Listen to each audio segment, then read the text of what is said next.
La potestad social. En este video veremos la importancia de la potestad social.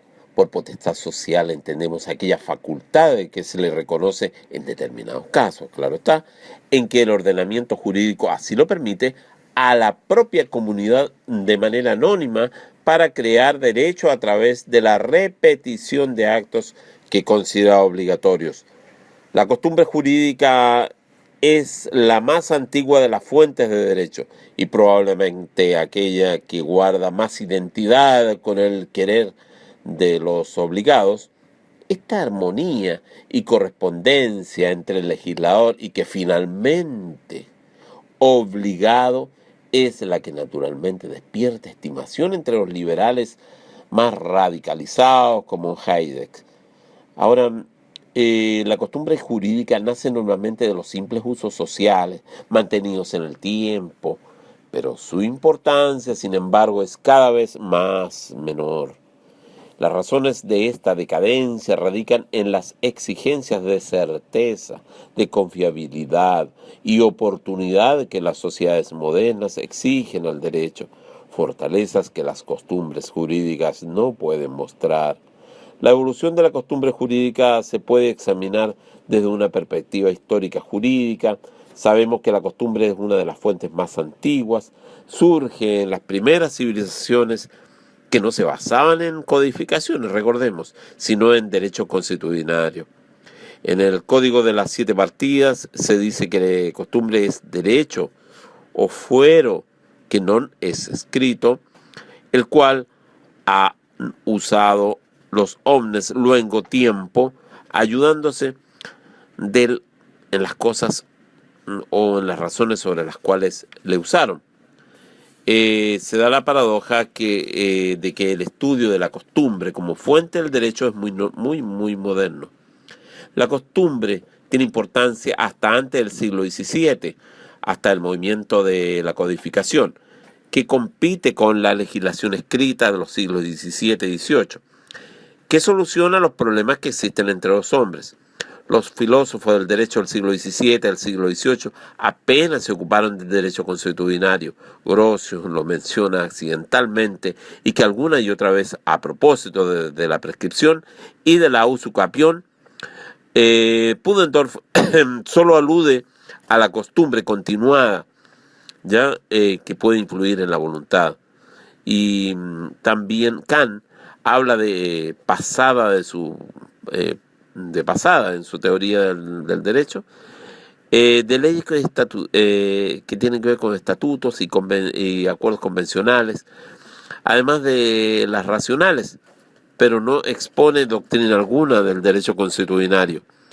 Después, en el siglo XVII, en el siglo XIX, surge la escuela racionalista del derecho, que relega la costumbre a segundo plano, porque postulaba un derecho científico escrito, basado en la razón que solucionaba los problemas jurídicos. Según la escuela histórica del siglo XIX, Savigny, en los actos jurídicos se refleja lo que el alma del pueblo quiere y ordena jurídicamente, lo que da al derecho consuetudinario absoluta primacía sobre las demás fuentes del derecho. Así la escuela histórica del derecho trata de resucitar el valor de la costumbre, siendo ella una de las formas de manifestaciones del espíritu popular, al igual que el lenguaje y el folclore debe estar por sobre el derecho racional o escrito. Hoy, como dice Legaz en su introducción a la ciencia del derecho, la opinión general reduce todo el derecho en una sola única fuente formal, la voluntad estatal, que no puede reconocer más costumbre que aquella que se mueve estrictamente dentro de los límites del único derecho posible, que es el derecho legislado. Bueno, vamos a llegar a una definición antes de ver el esquema. Costumbre deriva del latín constudo, inis, de allí pasó al latín vulgar, como es consuetudine, y a las lenguas romances como costumbre del castellano, coutume del francés. Se le define como el conjunto de normas derivadas de la repetición constante y uniforme de ciertos actos, unido al convencimiento colectivo de que obedece de una necesidad jurídica. Otros lo definen como una manifestación de la voluntad o sea, como una manifestación de la norma jurídica hecha tácitamente por el pueblo mediante un uso uniforme y constante, observado como regla necesaria y obligatoria. La costumbre jurídica es entonces un conjunto de normas derivadas de la repetición constante y uniforme de ciertos actos y modos de obrar unido al convencimiento de que se obedece a una necesidad jurídica y las características de uso social, que se tiene presente como uniforme, que sea constante, que tenga una cierta duración en el tiempo, que tenga un sustrato jurídico, ¿ya? Esto lo podemos ver en el trabajo de Ducci al respecto, ¿ya?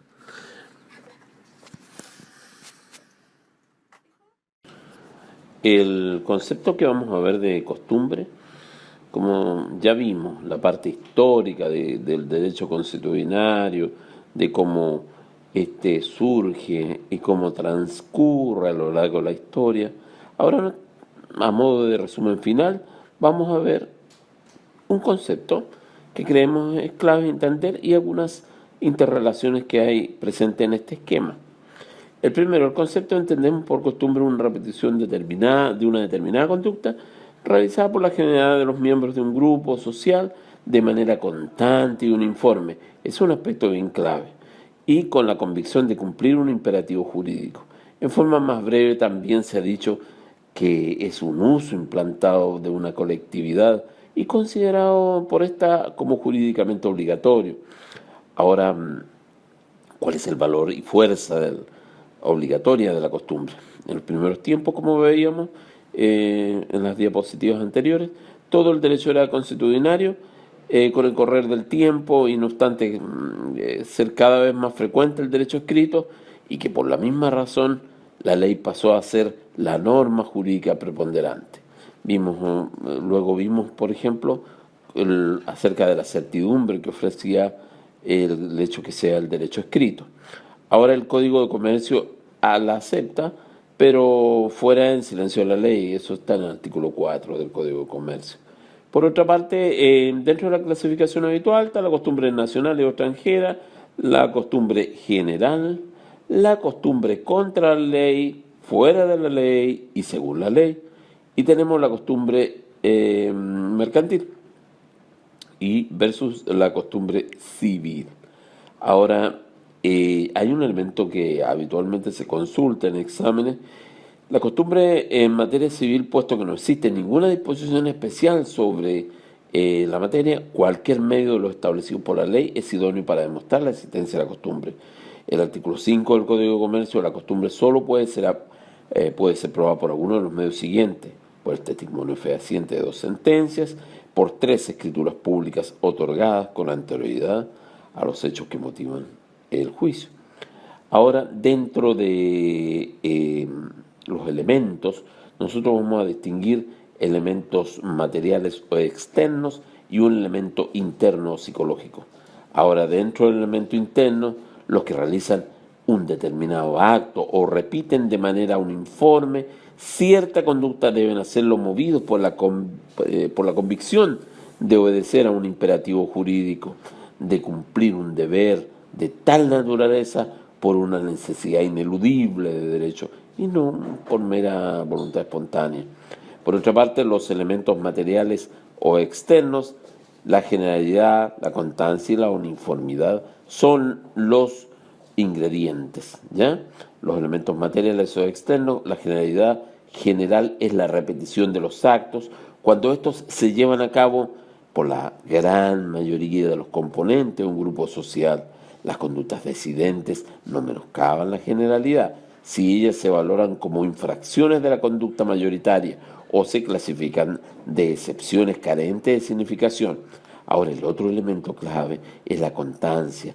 Hay tal cuando concurriendo las mismas circunstancias no deja de realizarse una serie de actos uniformes. Si la cadena se interrumpe en algún periodo más o menos prolongado en que existan estas circunstancias, los actos no pueden fundar costumbre. Y finalmente tenemos la uniformidad.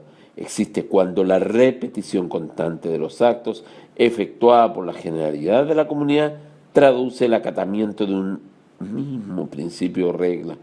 Los actos pueden ser o no materialmente iguales, lo fundamental es la igualdad de su significado. Bueno, en este video, como digo, hemos tratado de revisar rápidamente todos los conceptos que están en relación a la costumbre, ¿ya? Inicialmente, cuando partimos en el video, hablamos de lo que se denomina la potestad social.